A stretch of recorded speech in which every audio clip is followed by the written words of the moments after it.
Through Ruth Brown, the librarian at the high school, I used to do murals for various high school functions and whatnot, and signage and whatnot. And I do them in the library. I push all the chairs back. That summer I graduated from high school. I said, I don't know what I'm going to do. She said, go to art school. I said, well. She says, Kendall is in Grand Rapids. I went, oh. And I never thought about it. 1110 College Northeast. It was a small house, and that was the original. Mr. Mayo was the president, and he greeted us, and he said, if you're looking at your pamphlet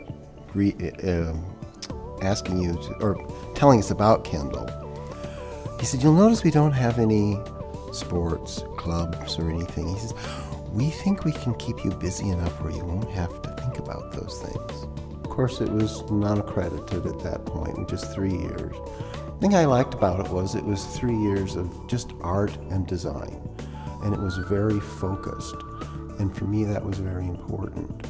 The thing that I like is that Kendall is expanding, and they're bringing the past with them rather than sort of abandoning it.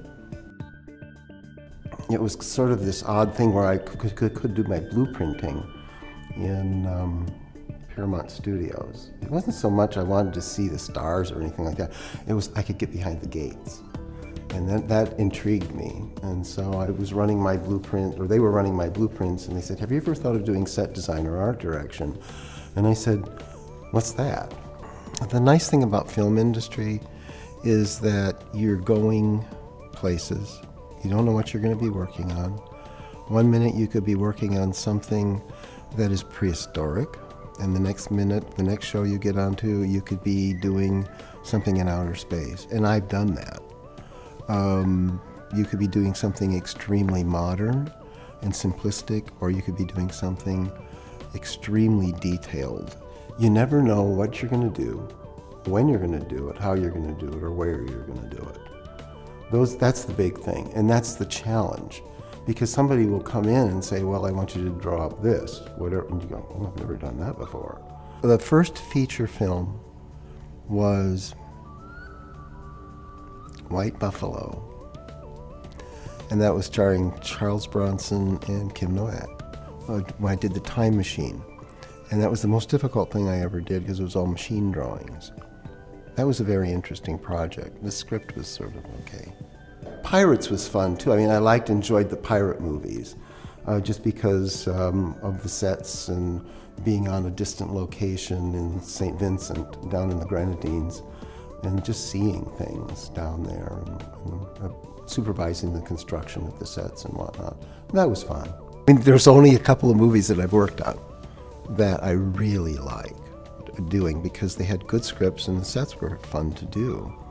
The rest of them were shoot 'em up, blow 'em up, violent, and Transformers. I worked in Transformers.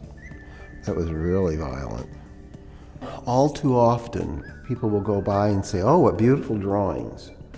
A lot of times beautiful drawings translates into, oh, he takes a lot of time on the drawings. We can't have that, you have to just crank the drawings out. That's all fine and dandy, but I prefer that my drawings are clear, that they're accurate, that they have an abundance of information on them, so people can understand when it goes to stage. Because you have 40 hammers standing there kind of scratching their heads looking at the drawings, trying to get it as quickly as possible. Because the film industry is at a rapid pace. And we put up things in days sometimes that would take months to put up in the real world. I think what I'd like to do is to open a studio that would deal with arts and crafts, that would bring people together, older people and younger people, so they could have an experience together and they could learn from one another. I often think of myself as, well, what's next, Darrell? Well, there's the live action exhibit at the Smithsonian that I could be drawing and people would pass by and go, look, he's drawing with a pencil. So, oh wow.